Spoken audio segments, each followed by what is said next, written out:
سورج اور چاند ایک حساب مقرر سے چل رہے ہیں اور بوٹیاں اور درخت سجدہ کر رہے ہیں، اور اسی نے آسمان کو بلند کیا اور میزان عدل قائم کر دی کہ اس میزان میں حد سے تجاوز نہ کرو، اور انصاف کے ساتھ ٹھیک تولو اور تول کم مت کرو۔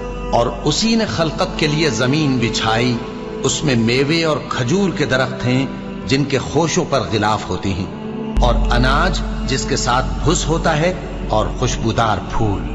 تو اے گروہ جن و انس، تم اپنے پروردگار کی کون کون سی نعمت کو جھٹلاؤ گے؟